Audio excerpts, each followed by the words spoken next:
Good afternoon and welcome to our discussion this afternoon on training and the requirements for bringing new people into the industry. I'm joined by an extremely fascinating group of people, all of whom have got different views on where we are. Starting from my right, Bill Drummond from Sony, and obviously Sony, one of the biggest developers of products and integrators, so we'll have lots to say about the new engineering talent and systems architect talents that we will need. Next to him, Mark Trompetler from BKSDS, one of the big trade bodies and accreditation bodies for the industry. Bernard Newham, now a freelance producer, extremely experienced in making television and knows the sort of people that will be required in the future. And on the end, our audio expert, Nick Ray. I feel a natural affinity to Nick. I started my career in audio, so it's nice to have a friendly face to talk to.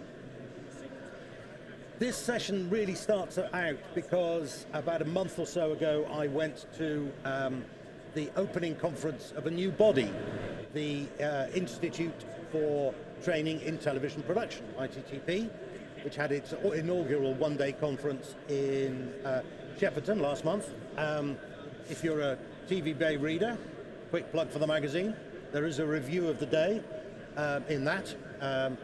Extraordinarily well written, I have to say. And one of the things that became very clear in that session was that there's still quite a gulf between where we need to be with training and the sorts of structures we have now. Bernard, if I can come to you first, with all due respect, you are of the same sort of vintage as me, so you can remember when the broadcast industry had its own structured training and development process. Yes, it did. And that's what we've lost, I think. Back when we were lads, I don't know about you, but most of us went to Evesham. And the BBC trained the industry, and it says on the BBC Charter apparently that it should do a lot to train the industry, I'm told. Haven't actually read it lately, but I'm told it does.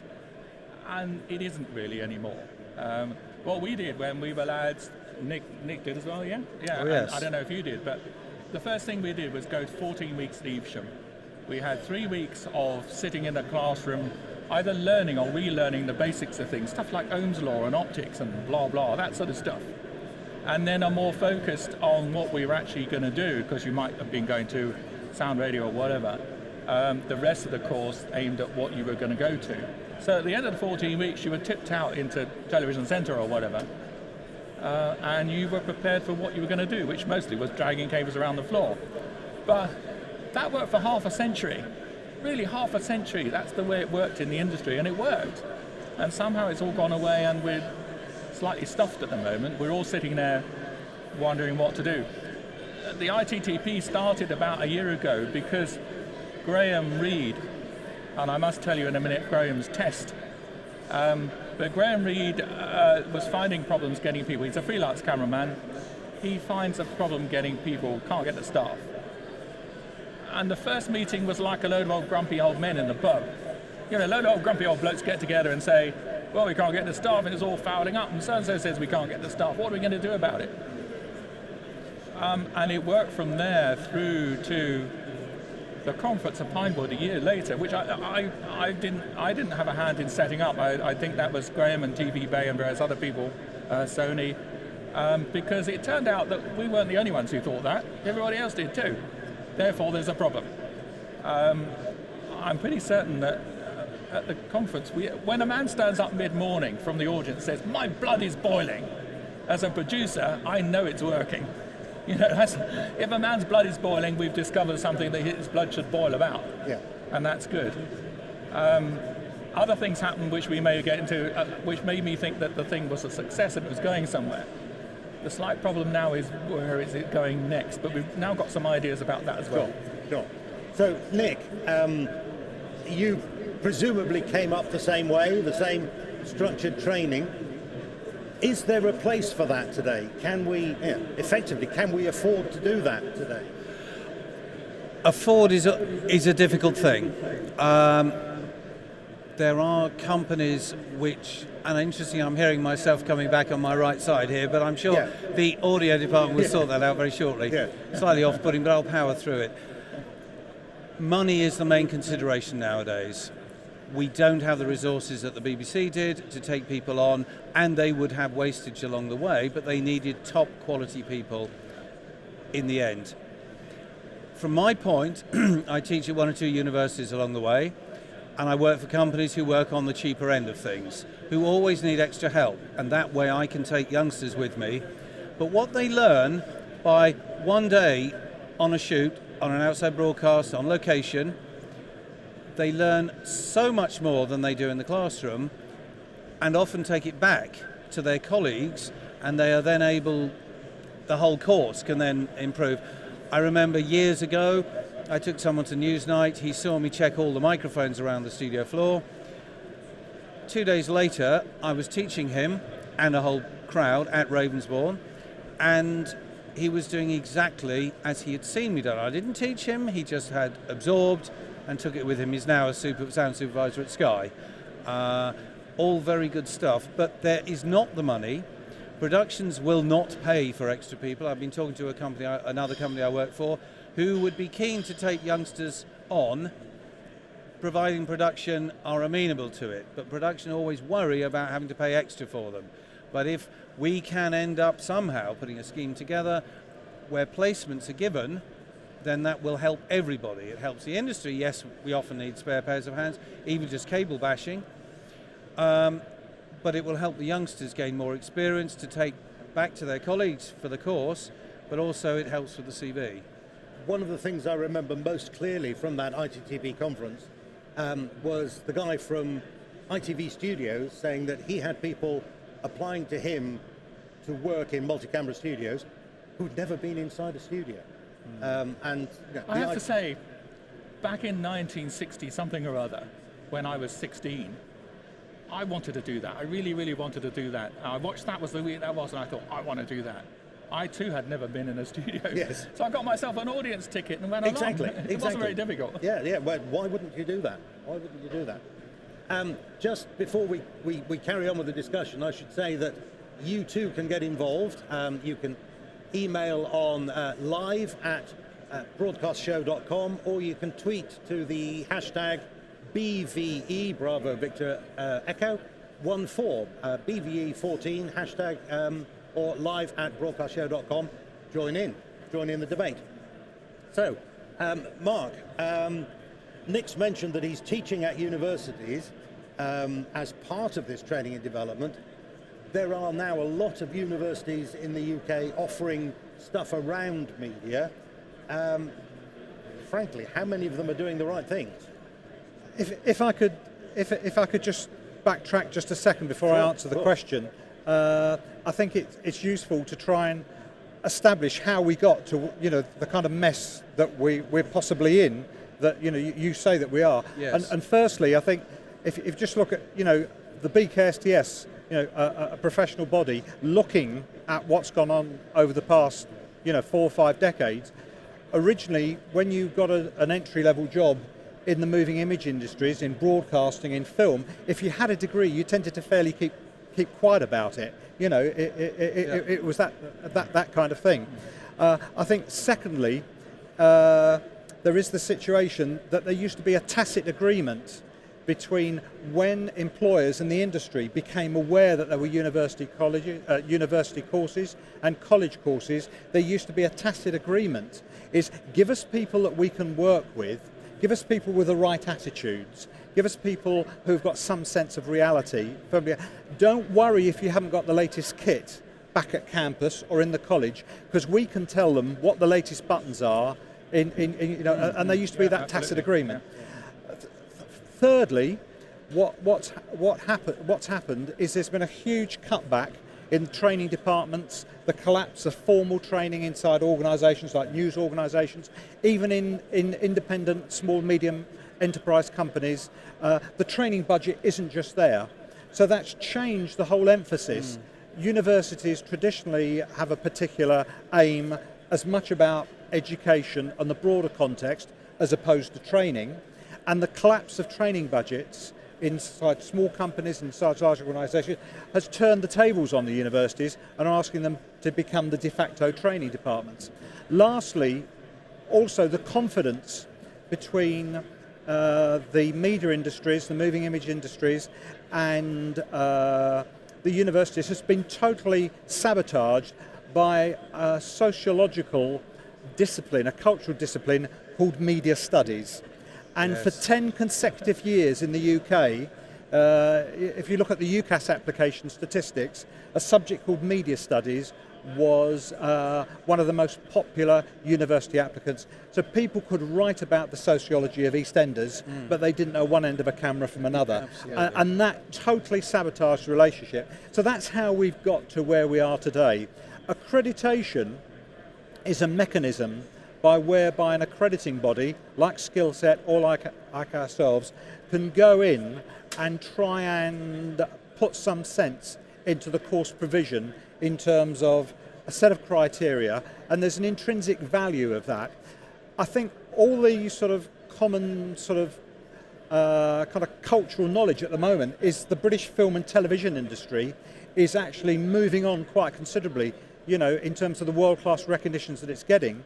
And at the top level, at the National Film and Theatre School, at some of the top universities like Bournemouth, like University, aspects of Ravensbourne, there doesn't seem to be a crisis in confidence.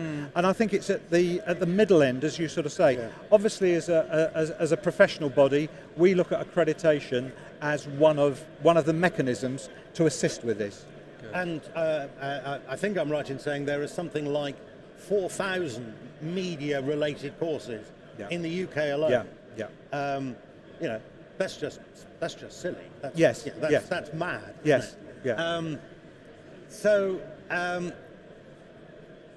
We've moved now to this structure where anybody we're going to get will have come through a university.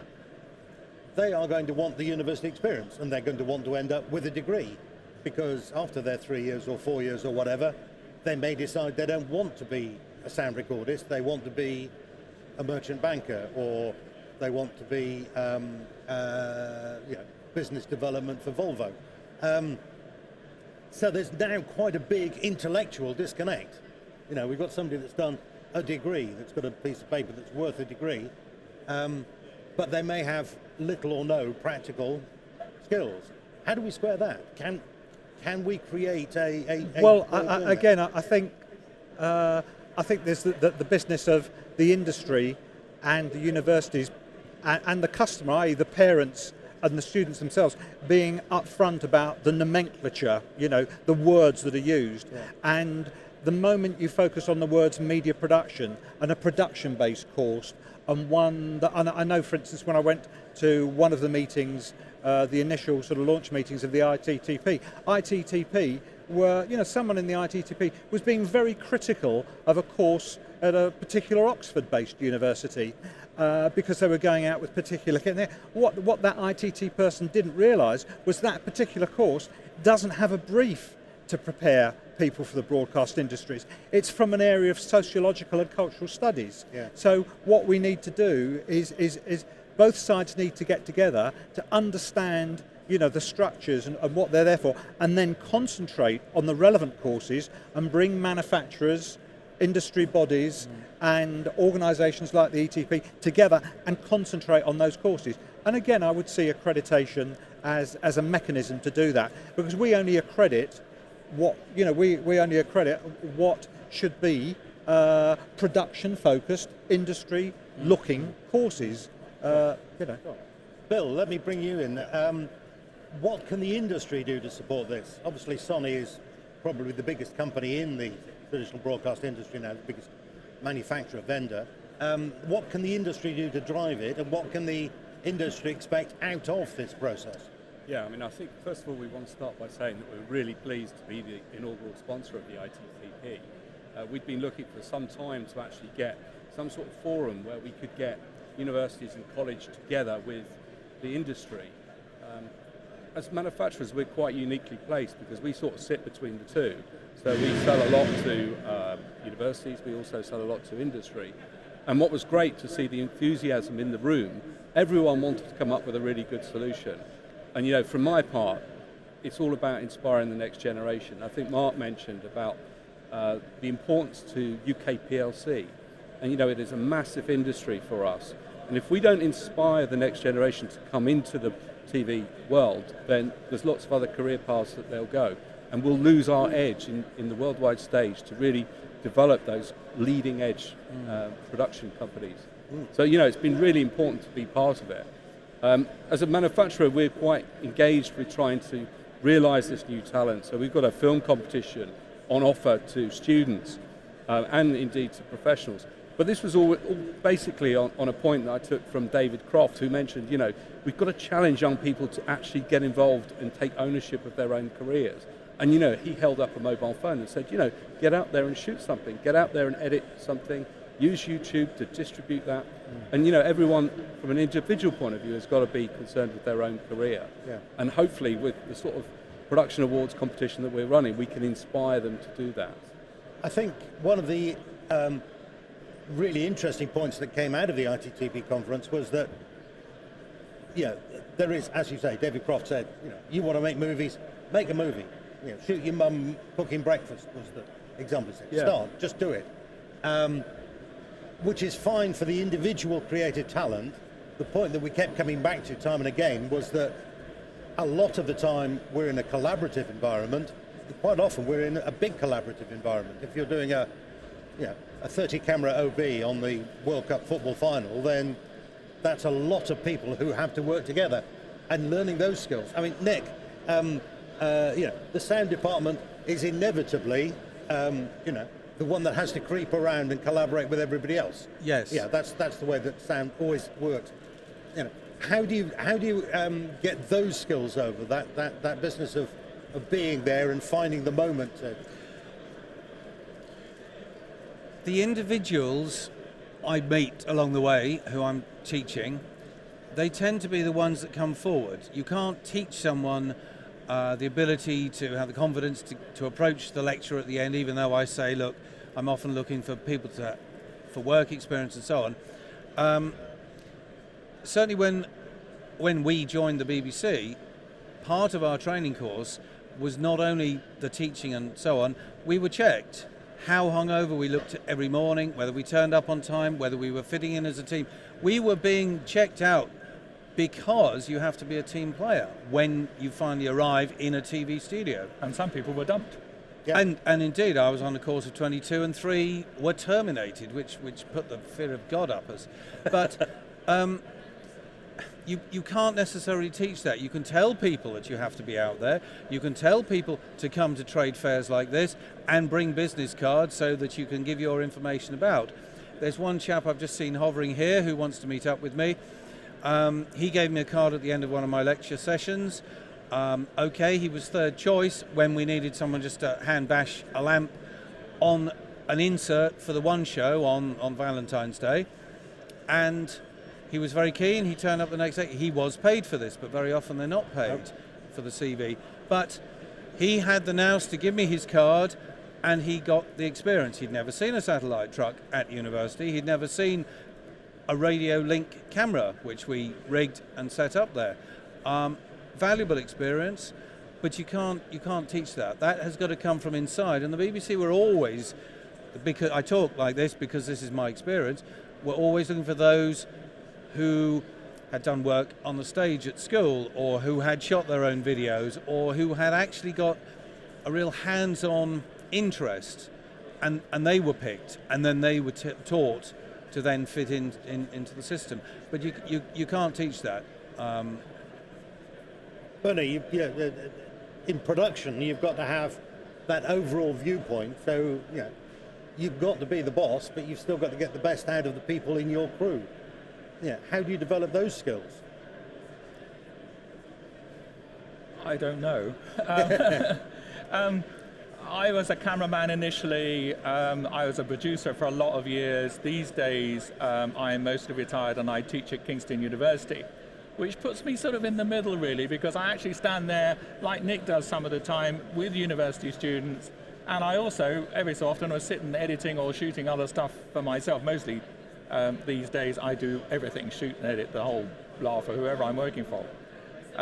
So I'm slightly peripheral, I have a slightly different set of skills to the others, in that I'm not doing it directly. But I think it's an aptitude, isn't it? There's an aptitude and an attitude, as Nick says, that you need from people. It can't really be taught, but it has to be there on day one. And we've discussed this before in the various meetings. It takes about a minute. Well, it might take 5 minutes, but it doesn't take very long. Like Dick Hobbs. I can tell he was a sound professional. You know, I can tell he's a man. If I say, Dick, I need this done as a producer, he'll get done. It's the way we act, and you can tell that from students. With the students I work with, you know, I might see 40 in a lecture. It takes about 10 minutes to work out which ones are likely to be the people, really. Now, in a university context, obviously, that brings back the problem that they're not necessarily there to be cameramen or whatever it happens to be. They're there to do a 3-year university course. At the other end, in Graham Reed's or Nick's place, what they want is someone who understands what they're talking about. But the student isn't doing that. And some of the people I'm talking to in a 3rd-year course are just doing that course because it seemed like fun for a 3rd-year module. What shall I sign up for? I'll do this. So I'm sitting there with people who've done 3 years of working their way towards a media technology degree and working in the industry in the way we did and do, and otherwise who just sort of popped in and fancied doing it. And you have to live with that because that's the way the university is. It's not the right way of teaching the staff that the industry needs, but currently it's the only way to teach the staff that the industry needs. It's the way it is. And you don't go to university, spend your 27,000 quid and living and all the rest of it, not to come out with a degree. But at Evesham, we didn't come out with anything. There's 14 weeks, we didn't come out with anything except a probationary job at the BBC because they liked us, because they thought we were going to be all right. Most of us were, some of us weren't. That was the way it was. So how do you tell? I don't know, it's sort of gut instinct, really. Fair enough. So let's be absolutely clear. We can't go back to the old ways. We don't think that there is a way that we could recreate the trade school. Except that, out in the world and in the broadcast industry now, we aren't the only ones. It's like anything. When you start becoming, a railway modeller. You suddenly discover there's a whole industry working for railway modelers. And if you want to do Z-gauge or whatever they are called, you turn out there's a subject that's working on Z-gauge. And in the broadcast industry, we think we're sort of in here somewhere or other. And each time, as we work through this ITTP thing, we're discovering that everybody else is having the same problem. It's not just the broadcast industry. Yeah. The whole of the country, certainly not the whole of the world, but I only know about the UK. In this country, we have gone the wrong way. We've diverted down a wrong street somewhere or other. And so now people are bringing it back. You find that, there are ads in the papers and the Sunday Times for apprentice schemes at Rolls-Royce or somewhere or other. The BBC is taking on broadcast engineer apprentices because nobody can get broadcast engineers. If you want to be a broadcast engineer in the Houses of Parliament, they're looking for people, but they can't get the staff. Yeah. Therefore, force majeure is bringing back apprentices back into the industry. But the vast majority, go on, John, speak. Yeah, there's just a couple of things. You sort of say that certain things can't be taught, but I think if we're looking at a university course, one of the things that we're looking for is mechanisms, teaching and learning strategies, and an assessment schemes. There's this whole business of profile, that you're a member of a team, and you yourself have a view of where you're at inside your own head, and very often you're not the right person and things like that, and there needs to be mechanisms by which that can be fed back where you're falling short. And we wouldn't accredit a course that does not tackle some of those difficult issues face on, because I don't think all universities ignore those issues. Over a period of time, they develop strategies to deal with them and things like that. There's also the other thing of a course design.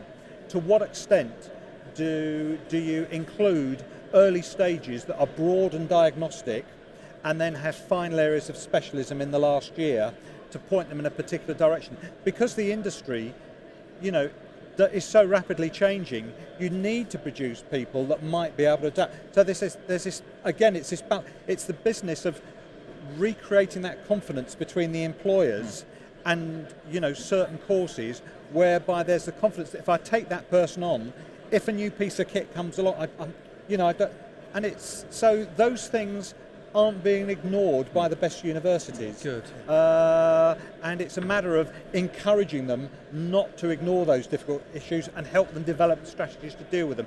Can't be taught, but it can be developed. Okay. I just want to bring Bill in again, just to slightly extend the discussion, because your requirement is to develop skills which will build the next generation of projects and build the next generation of architectures which will support broadcast. So how do you fit into this? Do you take on apprentices? Do you encourage people at university level? I think this is quite interesting because there's two levels here, isn't it? Because we actually want really good engineering graduates who are sort of looking at how they can develop theories and new technologies.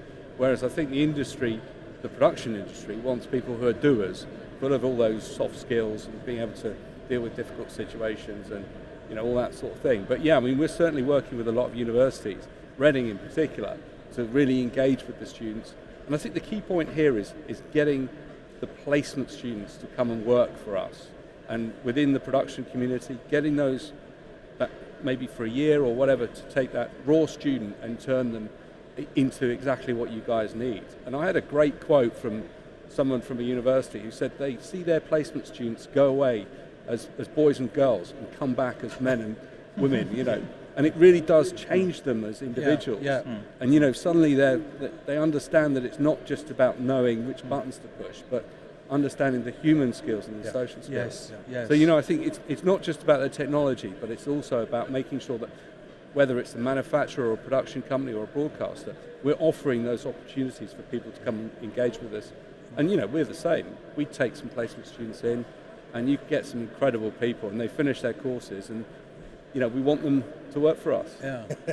Straight away, pretty much. It always amazes me that the cream of the talent coming out of the universities at the moment want to go off and design switches for Cisco or server farms for Facebook. Why wouldn't they want to work in television? No. What is more exciting than working in television? With 5 minutes left in this, and it's about ITTP, we come away from the conference and we go, we feel the same as you do. Well, there's them over there and them over there and skill set over there somewhere or other doing whatever skill set do. What the hell are we going to do next? Now, we've had one meeting and a lot of discussion via email and stuff, and around here we've been talking about it as well. And I've been pitching an idea to the ITTP, and we've just pitched it to the Institute of Broadcast Sound, who go, it might be rubbish, but what the hell, you've got to do something about it. I looked afterwards, I was thinking, so what do other people do? And I realized that, I don't know about you lot, I have a private pilot's license, and I've had it for many years. What you have to do is, you have to have 45 hours of practical experience, an exam, a practical exam, and then some written exams. No one cares where you did it. And it turns out that, of course, if you think about it, the accountancy exams are like that. If I pitch up at Bloggs Accountants in Surrey somewhere or other, it's two blokes in an office, and I say, I want to be an accountant, please, sir. They say, and? Well, I've got my accountancy exams grade A. Oh, right, well, that's a start. Now talk about your life. It's a base level standard. So what we've started looking at, and I'm not precious about this, I'm a television producer, my ideas have been chucked out as many as times as they've been chucked in, it's life. The idea is that, say you were in the old days just leaving Evesham. You've left school at 18, 3 months at Evesham, 14 weeks at Evesham, walk into TC1's studio. What does the senior cameraman who's been in television all his life want from you? Can he enumerate it? Or the sound supervisor, or the lighting supervisor, what can you do? And so maybe we should be thinking about a very baseline exam, one that you can take anywhere, a certificate that says, I have passed the ITTP exam, what we called in the last meeting, the LightCast exam, though it could have been expendable to everything, lighting, camera, sound. It says things like, well, Graham has this test. when he gets some junior training. I don't know if Graham's still here, but Graham has his test. Here's a 4-way bar, a 13 amp lug bar. Okay, how many of these 800 watt bedheads can you stick on there without something bad happening? Yes. Yeah. Simple stuff. Sure. Requires you to understand Ohm's law. That's it. Yeah, absolutely. And I think it's a really important point. I just want to come back to Mark before we finish, because you're doing that on a sort of the next level up. You are saying in terms of accreditation that this course is producing somebody that's got the basics. That people on graduation should be employable at an entry level, and also that whilst they're on that course, they're really imbibed with the attitude that it's not the piece of paper, but it's what they can or cannot do that lies behind that piece of paper, their corroborative skills, their corroborative attitudes that will get them the job, not the piece of paper. So I think, we accredit courses that we feel that people on graduation will be employable with some mentoring, and and they're not, they don't go out expecting to be presenters or operators or all that kind of stuff, which possibly do, but and so we're and if it means us going in and in the reports that we write to the staff, attending staff meetings, the other thing is, I think, that's peculiar about our particular scheme as opposed to any other schemes is that very often the staff become members of that professional body. There's an ongoing dialogue long after the accreditation visit is over, and we're now looking at, we're looking at kind of mechanisms by putting additional checking mechanisms in at individual student level as regards the different grades. The thing is, you've got things like accountants, you've got things like electrical engineers and the traditional professions that have all these systems in place. A lot of young creatives or young production, it's the nature of this industry that, they go against historic or retro things. So it's a matter how we put that discipline in within a very sort of creative environment. That's a terrific point on which, sadly, we've got to end. Sadly, the broadcast business, we're still slightly different. We're a bit technical, we're a bit creative, we've got to find a new way of doing it. We could talk forever on this subject, and I wish... just warming up. Well, exactly, we are indeed just warming up. I wish we could talk about job placements and work experience. We don't have time, we have to finish soon. The next live show on Broadcast Show from BVE is at 3:15 this afternoon with Larry Jordan. Questions for Larry again, Broadcast Show with the hashtag BVE14. But for now, from Nick Ray, from Bernie Newham, Mark John Petilla, and from Bill Drummond, thank you very much and good afternoon. Thank you.